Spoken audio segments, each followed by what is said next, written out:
नमस्कार साथियों, आप सबका पुनः स्वागत है श्रद्धा वेद पुराण में। तो आज हम लोग डिस्कस करेंगे श्रीमद् भगवद गीता अध्याय 7 श्लोक अर्थ 21।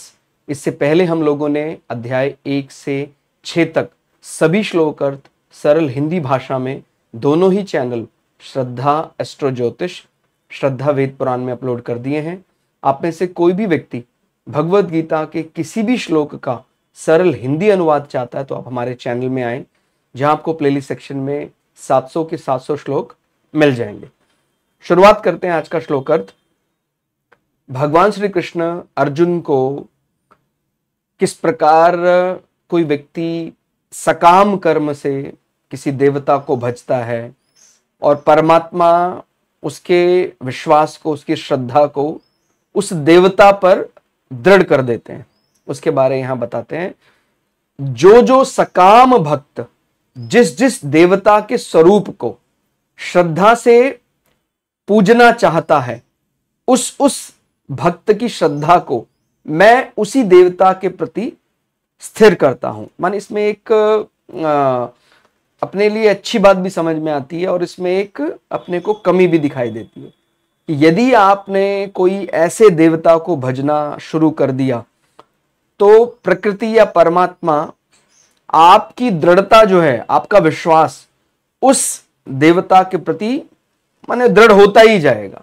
अगर वो देवता बड़ा सात्विक है तो निश्चित रूप से आपको एक सत्व बल मिलेगा। माने वो ठीक बात है, तम, रज और सत्व ये तीन अलग अलग सीढ़ियां हैं, लेकिन हम इन तीन सीढ़ियों से पार पाना चाहें, माने हम तम को, रज को और सत्व को, तीनों को छोड़ना चाहें तो हमें माने इन तीनों को छोड़कर ही हम परम तत्व परमात्मा को जान सकते हैं।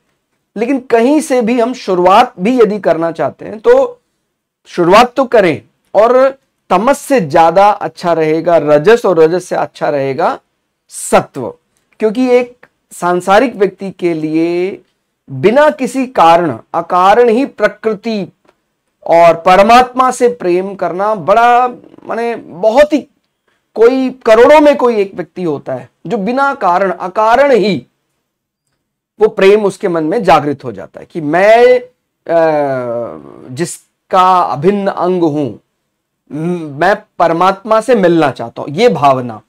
तो कहते हैं किसी भी रूप में वो शुरुआत तो करे, लेकिन यदि वो अच्छे देवता की उपासना, अच्छा माने सात्विक है, राजसिक है, उसकी उपासना से शुरू करेगा तो बढ़िया है। जाना तो सभी को एक ना एक दिन उस परमात्मा प्रकृति को उसको समझना ही है, माने मुक्ति पर सबका बराबर अधिकार है। लेकिन यदि वो शुरुआत करता है कि भाई मैं अपनी कामनाओं की पूर्ति तक तो ठीक है, माने जैसे सकाम में कामना पूर्ति तक ठीक है, लेकिन किसी को नुकसान पहुंचाकर मेरी कामना पूर्ति हो जाए, ऐसा यदि उसके मन में आता तो फिर वो अंततोगत्वा वो व्यक्ति उस देवता के नजदीक हो जाएगा और वो उसी को प्राप्त हो जाएगा। ठीक हो गया, माने उसका जो अगला जन्म होगा वो ज्यादा अच्छा नहीं माना जा सकता। और यदि वो राजसिक है, सात्विक है, तो तुलनात्मक दृष्टि से फिर भी हम उसको अच्छा मान सकते हैं। तो जो सकाम भक्त, किसी भी कामना से प्रेरित होकर भक्त जिस देवता के स्वरूप को श्रद्धा से पूजता है, उस भक्त को माने उसकी श्रद्धा को मैं स्थिर कर देता हूं। ठीक हो गया। तो अब ये अपने ऊपर है कि हम शुरुआत कहां से करें। और जैसे हम कई बार कह देते हैं भाई वो उसमें मानता है, वो उसमें मानता है, तो वो ईश्वर तो कहते ही यदि आपकी प्रकृति के किसी भी रूप में श्रद्धा है, मैं उसको दृढ़ करने के लिए तैयार हूं। तो हमें अलग अलग जो पूजा पद्धतियां हैं उनका हम बराबर सम्मान करेंगे, लेकिन जहां पर हमें दिखाई देता है कि यहां पर कुछ ऐसा बहुत बड़ा तमस है, अशांति है, कुछ दूसरे को कष्ट पहुंचाने जैसा है, ऐसी कोई यदि पूजा पद्धति है उससे हमें बचना चाहिए। ठीक हो गया। तो जो कामनाएं तो सात्विक राजसिक एक प्रकार चल ही रहा है, माने सत्व में ही हम चाह तो रही है ना, माने सत्व में हम जैसे भगवान विष्णु को सात्विक स्वरूप माना जाता है और ब्रह्मा जी को राजसिक स्वरूप माना जाता है। तो उसमें भी एक प्रकार का अंतर, ये सत्व है, ये रज है, वो तो रहता ही है। सर्वश्रेष्ठ तो तभी होगा जब वो सत्व रज तम से ऊपर उठ जाएगा। लेकिन अभी के लिए ये बोलते हैं कि आप किसी भी देवता के स्वरूप को श्रद्धा से भजेंगे, अगर आप अनुशासित होकर वो काम करते हैं तो आपकी श्रद्धा को मैं दृढ़ कर देता हूं। ठीक हो गया? थोड़ा और सरल करके समझे। मोक्ष या मुक्ति से पहले सभी सामान्य व्यक्तियों का मन सकाम कामनाओं की ओर भागता है, और इसमें कोई बुराई भी नहीं है। माने अब सीधा तो नहीं कह सकते हैं भी आप मुक्ति के लिए अगर बैठ जाइए, तो मुक्ति के लिए अगर आप बैठ जाएंगे तो आप करेंगे क्या? कुछ ना कुछ तो आप कर्तव्य, कुछ ना कुछ कार्य तो आप करेंगे ही। तो जो भी देवता को आप शुरुआत कर रहे हैं, तो उस देवता का स्वरूप यदि ज्यादा राजसिक है, ज्यादा सात्विक है, तामसिक नहीं है, तो बहुत बढ़िया है। उसके बाद क्या है? व्यक्ति की भक्ति को स्थिर करके परमात्मा ही व्यक्ति के सकाम कर्मों का फल दिलवाते हैं, उसकी श्रद्धा को देवताओं में दृढ़ करते हैं। एक प्रकार से आपको लग रहा होगा कि जब हमें सीधा परमात्मा की तरफ ही जाना है, तो परमात्मा देवताओं के प्रति हमारे श्रद्धा भाव को और दृढ़ क्यों कर रहा है? तो उसका उत्तर यह कि भाई अब सीधा तो वो एकदम मोक्ष के प्रति आकर्षण होता है कई व्यक्तियों को कि अकारण ही मैं मुक्ति चाहता हूं, लेकिन वो बहुत ही कम है, चुनिंदा, माने करोड़ों में कोई एक ऐसा व्यक्ति। तो इसलिए सामान्य जन के लिए इसको कोई बुरा नहीं माना गया कि वो सकाम कर्म से अनुशासित होकर किसी देवता की आराधना करता है, क्योंकि देखिए आराधना में व्रत, उपासना, यज्ञ सब करना पड़ेगा उसको।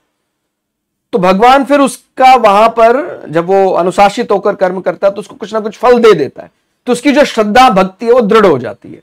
और फिर जब वो बार बार इस प्रकार के सकाम कर्मों का अनुष्ठान करता रहता है, कुछ समय के बाद वो समझ जाता है कि भाई संसार में कामना का अंत तो हो नहीं सकता, लेकिन उसको एक फायदा ये मिलता है, उसकी जो देवताओं में श्रद्धा है वो दृढ़ हो जाती है। और अब वही दृढ़ श्रद्धा विश्वास जब वो निष्काम होकर मुक्ति के लिए लगाता है तो उसका कल्याण हो जाता है। तो उसको क्या बोलते हैं? व्यक्ति जब सकाम कर्मों से ऊब जाता है, या ये कह सकते हैं वो थक चुका है। सभी प्रकार के सकाम कर्म हमने करके देख लिए, बड़े बड़े अनुष्ठान करके देख लिए, ऐसा लगा उसको प्राप्त होने से मैं सबसे बड़ा बन जाऊंगा संसार में, सब करके देख लिया। वही दृढ़ भक्ति जब वो निष्काम कर्म में लगा देता है तो अपना कल्याण कर लेता है, मुक्ति को प्राप्त कर लेता है। तो यहां पर यह बात समझने वाली है, प्रकृति के अलग अलग रूपों की आप आराधना, उपासना करें, और वो सब परमात्मा से ही प्रेरित है। माने उसमें आपका जो, अगर आप अनुशासित होकर कोई कर्म करेंगे तो उसमें आपका जो विश्वास है देवताओं में वो दृढ़ हो जाएगा, स्थिर हो जाएगा। लेकिन हमें उसको पार पाना पड़ेगा, हमें एक ना एक दिन उस देवता के ऊपर विचार समझना ही पड़ेगा। तो ये जब आप थोड़ा अलग रहकर ये विचार करते हैं कि मैं जिस भी देवता को अभी तत्काल में, क्योंकि मैं मुक्ति या मोक्ष के लिए आराधना को नहीं समझ पा रहा हूं, तो यदि आप सकाम कर्म भी कर रहे हैं उसमें भी तुलनात्मक दृष्टि से हमारा कर्म, हमारी जो सकाम कर्म है वो कोई ज्यादा तामसिक या बहुत राजसिक ना होकर सत्व की तरफ जाए तो बहुत बढ़िया रहेगा और आसान हो जाएगा। ठीक हो गया? क्योंकि जो तमस, रजस और सत्व है, इसमें ज्यादा नजदीक निष्काम कर्म से सत्व है। ठीक हो गया? तो इस प्रकार से परमात्मा की आराधना, उपासना करनी चाहिए। और ये सब भी सीढ़ियां ही हैं भाई। हम जब वहां पहुंच जाते हैं, मुक्ति के बहुत नजदीक चले जाते हैं, तो हम फिर देवताओं की उपासना को, कर्म को थोड़ा कम आंकने लग जाते हैं। लेकिन हमें भूलना नहीं चाहिए कि हम देवताओं की उपासना, हमने कई प्रकार के सकाम यज्ञ, कर्म, व्रत आदि करने के बाद हमारी जो भक्ति, श्रद्धा वो दृढ़ हो गई थी, और उसी सकाम कर्म उसका एक फल भी आप समझ सकते हैं। उसका अनुष्ठान करने के बाद ही हमें समझ पाए कि नहीं, संसार में रहकर हमारा कुछ, माने हमारा मन तृप्त नहीं हो सकता है, हम मन को पार नहीं पा सकते हैं। ठीक हो गया? तो हमें इसके ऊपर उठना पड़ेगा। तो कुल मिला के 7वें अध्याय का जो 21वां श्लोक अर्थ है वो ये बताता है कि आप अलग अलग व्यक्तियों को देखिए, वो जिस जिस देवता को भज रहा है उसके स्वरूप को वो श्रद्धा से पूजता है तो कुछ ना कुछ समय के बाद उसकी जो भक्ति है, श्रद्धा, उसमें दृढ़ हो ही जाती है। लेकिन हमें ये बहुत ही सावधानी पूर्वक तय करना पड़ेगा कि अगर आप सकाम कर्म भी कर रहे हैं तो मेरा देवता ज्यादा रासिक या सात्विक हो, वो तामसिक ना हो। ठीक हो गया। और अगर है भी तो एक ना एक दिन उसको हमें रज और तमस, माने रज और उसके बाद फिर सत्व की ओर लेकर जाना है, तमस को त्याग कर, क्योंकि अंतोगतता हम ज्यादा नजदीक हो पाएंगे जब हम सत्व के भी ऊपर निकल जाएंगे। ठीक हो गया। तो कुल मिला के इस कर्म में भी कोई दोष नहीं माना जा सकता है। संसार में जीते जीते इतने जीव हैं, उनको अकारण ही बिना किसी कारण के एकदम से मुक्ति या मोक्ष का आकर्षण बड़ा दुर्लभ है। इसीलिए आप सकाम कर्म करिए, और कोई मैंने इसका मना ही नहीं है सकाम कर्म करने की, क्योंकि वो जो स्टेज बताई गई है मुक्ति, उसके बाद तो फिर कोई और स्टेयर है ही नहीं, उसके बाद तो कोई सीढ़ी है ही नहीं। लेकिन ये जरूर ध्यान रखिए कि जिस देवता के स्वरूप को आप भज रहे हैं, आपको उस देवता के लिए ही बनाया गया है। माने अगर कोई बोलते हैं ना भूतों को भजता है, भूतों को भजने वाले वो उन्हीं को प्राप्त हो जाते हैं। ठीक हो गया। तो इसीलिए अपने देवता का चयन भी सकाम कर्म करने के लिए तुलनात्मक दृष्टि से अच्छा हो तो ये बहुत ही बढ़िया रहेगा। तो आज के श्लोक अर्थ में फिलहाल इतना ही। श्लोक अर्थ आपको कैसा लगा कमेंट करके जरूर बताइएगा। मिलते हैं अगली वीडियो में, तब तक के लिए जय श्री भगु पराशरा, जय श्री शुक्राचार्य, नमस्कार।